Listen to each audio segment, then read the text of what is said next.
Hello, buddy. San here, engineer, MBA, and investor. And in today's video, I want to talk about Bitcoin latest news, specifically in El Salvador, in Ukraine, and even in Panama. I want to talk about all of this here in this video. Before we do that, guys, you guys know the drill. Like this video, smash that like button, destroy it. Really helps this channel. YouTube algorithms, you guys all know how they work. If you haven't subscribed yet, please consider subscribing. It's quick, it's free, it's easy. And if you have any comments, feedback, input on Bitcoin or anything about this video, leave me a comment below. I'm curious to see what you guys have to say. So, obviously, Bitcoin, I think it was 2 days ago, basically, they hit the public nation of El Salvador. So, basically, now you can use Bitcoin as legal tender in the country. We've announced this in this channel in the past when it was originally announced by the president Bukele. When he announced it, he even had a beautiful interview with Peter McCormack. But just this week, it has officially been made. It is now legal tender in El Salvador. It's happening right now. In fact, what you're seeing here on the screen is basically a citizen of the country transacting in McDonald's, which obviously everybody in this channel should know about. McDonald's, a huge franchise, and they are allowing citizens and residents of El Salvador to transact in Bitcoin. So that means you can buy your burgers, you can buy your coffee, you can buy your Diet Coke, whatever it may be in McDonald's with Bitcoin on the Lightning Network, obviously. And then obviously, there are other franchises as well, such as Starbucks. I don't have a screenshot right now, but Starbucks also made that change literally this week as well. So this is amazing what's going on in the country. Uh, Full support on my end. I know a lot of Bitcoin maximalists aren't really supportive of that when governments stand behind of such an innovative initiative. But at the same time, this is what we should all expect. You know, innovation drives this types of behavior.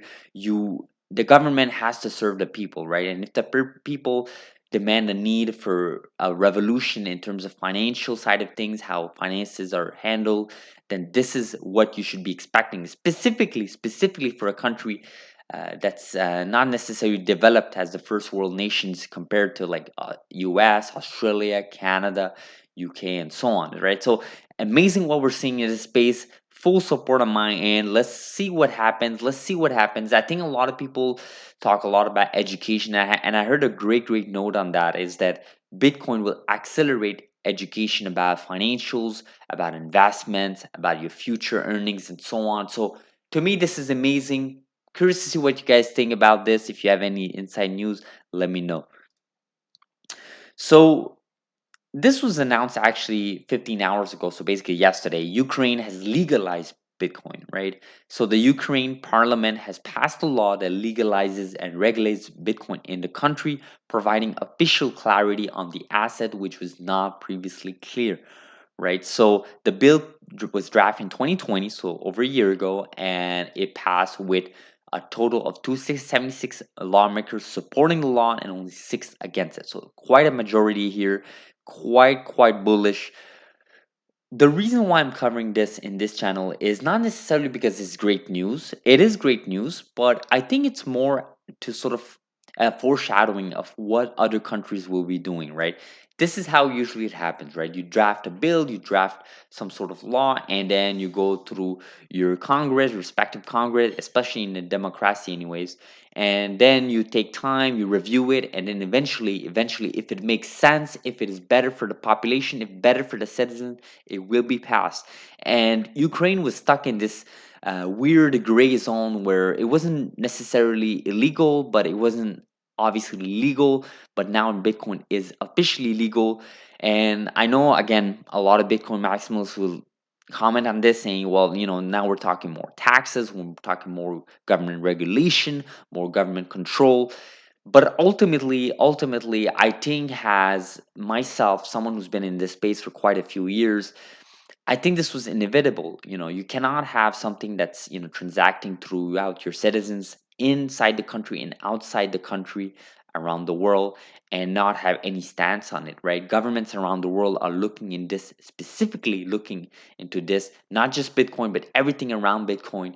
and they're trying to regulate this in a sense that it makes sense. They have to make it legal somehow, right? They have to level out the playing field. And to me, what Ukraine did here is absolutely amazing. I think this news sort of went under the radar because of what happened with El Salvador 2 days ago, but this is quite amazing, quite important, quite necessary for a country like Ukraine, Europe. Obviously, a lot of countries are looking into this. Unfortunately, some other countries have been left behind or really slow on it. But that's what bureaucracy does. That's what bureaucrats do, and that's what legacy businesses do. Right? They pull back on innovation, they pull back on technology, and they try to slow things down so they can increase their profits short term. So I'll leave it off like that.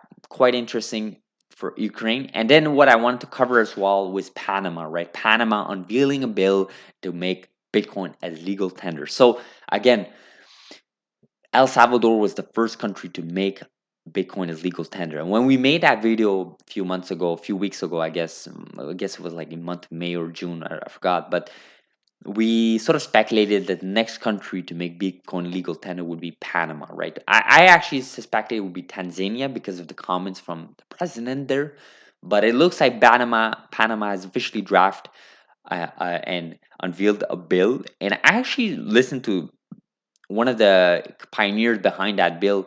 I guess yeah, actually it was Gabriel Silva, I believe it was, if I'm correct, on Spaces, and they sort of talked about why it was important for this bill. And I think they did a great job explaining that their goal here is not necessarily to promote Bitcoin over the other alternatives, but rather level out the playing fields, because right now Bitcoin is sort of treated unfairly in Panama, and they want to make it sure that citizens of that country and around the world, when interacting with Panama, they sort of level out the playing field. I think it's amazing. I think it's great.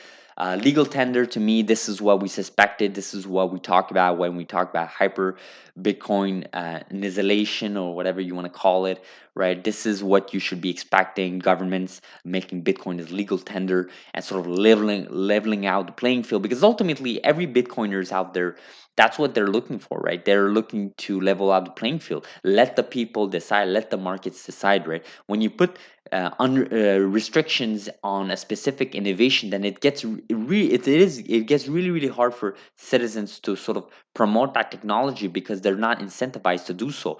But if you promote the level field for all alternatives, right? For fiat currency, for any other cryptocurrency, for Bitcoin, let the people decide. That's what mentality is. That's what my philosophy is. That's what I sort of preach in any other technology, whether that's in Bitcoin, or whether that's in genomics, in genome editing, or even energy, batteries, Tesla, and all these companies. What I support is a level playing field, right? Don't put unnecessary restrictions on a specific innovation because it doesn't make sense for you. Put some time into understanding it, put some research into understanding, bringing the experts, open your books, try to understand what's going on in this field. And Panama is doing exactly that. I think they call it the crypto law, and I think it will just be amazing for the space. I think it'd be amazing for the country, and ultimately, I think El Salvador broke the ice, right? Then they broke the ice, and people are just following along. And this is what we suspected: the dominoes effect. This is the game theory playing out, right? When we talk about game theory, this is exactly that. Other nations, other societies are looking into this, and they just can't feel. They can't feel otherwise, right? They have to look into this, they have to research into this, and then ultimately make a decision for their citizens, right? Depending on what the citizen want. If it is a democracy, then that's what it should be. But if it's not, but then it is what it is, right? So certain comments here. This is a huge thread on Bitcoin. It was the most viewed and responded thread yesterday on Bitcoin, obviously the most popular forum and subreddit of Bitcoin in the space. And guys, we are entering what we have longed for a very long time. These years are going to be very interesting. Um, who knew Central America would free us from our financial overloads? Uh, it'd be cool if Panama starts saying Oh yeah, that's just a joke. Okay, so quite bullish, guys. Quite bullish entries here. People are really, really like that. Let the dominoes fall. That's exactly what we say. People are really supportive of this. I think most people are. I know some specific people are sort of skeptical on it, but it is what it is. You have to let time play out. You have to let governments be governments, and this is exactly what we expected societies around the world to sort of interact with when it came to Bitcoin. I think it'll be a little bit naive to say that people would just like not make it legal, but not make it illegal, just play in that gray zone for decades. It doesn't work like that, right? The internet was like that early in the early days, and quickly you saw regulations come into play, and now you see this space flourishing, right? And this cryptocurrency world, the Bitcoin world, came about that innovation, right? And then what comes after Bitcoin, right? Who knows, right? So quite bullish. And then the last thing I wanted to say is that I'm quite no a specific no. We haven't covered this, but there was a report a few weeks. I think it was like 2 weeks ago. The countries really being the most popular one in the cryptocurrency worlds, such as Bitcoin, right? And it looks like Vietnam, India, and Pakistan are the top three. But look at the number four, guys. Ukraine, right? Really interesting, right? We just covered Ukraine made illegal Bitcoin, right? And what happens with Vietnam, India, and Pakistan, right? Because these countries are obviously more popular than Ukraine when it comes to adoption index with Bitcoin, right? So what happens when Kenya, Nigeria, Venezuela, US, obviously they're probably going to stay behind compared to what we've seen so far, but Togo, Argentina, Colombia, Thailand, what are these countries going to do when they start looking at these graphs and they start looking at what's going on in Ukraine that they legalized Bitcoin? They saw what's going on in El Salvador and these huge franchises adopting Bitcoin Lightning Network. And then you see, Panama unveiling a bill. What happens when Pakistan, India, they look in these and they're like, well, our citizens are interacting with it, they're talking about it, but we haven't really made our stance clear. We haven't really adopted Bitcoin as a legal tender. We haven't really explored the full side of what Bitcoin can do for our nation. What happens when they start looking into it, they start unveiling their bills, and then eventually, hopefully, legalizing, right? Food for thought. Wanted to end this video like this. Again, this is all speculation. To me, I'm looking at these graphs. I'm quite bullish. I think we have lots of room to grow. I'm not even going to speculate on the price. To me, the price it's irrelevant at this point, considering how early we are. Right, we are talking about El Salvador and potentially another Central America country. These are two Central America countries, right? We haven't talked about North America. We haven't even talked about South America. We haven't talked about Africa, Asia, Ukraine, obviously in Europe, but most of Europe, Ukraine is let's be honest, right? Ukraine is not a big player in Europe, right? When we talk about big players, we're talking about UK, France, Germany. What happens when all these countries start adopting Bitcoin and they make it Bitcoin legal, or they at least legalize Bitcoin with foreseeable future, sort of promote that activity for their innovators, entrepreneurs, artists to sort of adopt Bitcoin technology into their programs? What happens, right? This is food for thought. I want to leave you guys with this thought. Hopefully, you guys appreciate this video. Lots of great things happening in this space. You guys know in this channel, we don't just cover Bitcoin, but when we do cover Bitcoin, we want to provide you guys the best information. So if you did find this useful, like this video, smash that like button, destroy it, subscribe if you haven't, and let me know in the comments below what you guys think about Ukraine legalizing Bitcoin, what's going on in El Salvador with McDonald's and Starbucks accepting Bitcoin is like on the Lightning Network, with Panama unveiling the bill, and what are the other countries potentially going to unveil the bill and then hopefully legalize Bitcoin. Leave me in the comments below. Curious to see what you guys think. I'll let you guys go. This is a beautiful Thursday. Have a great week. Thanks for watching.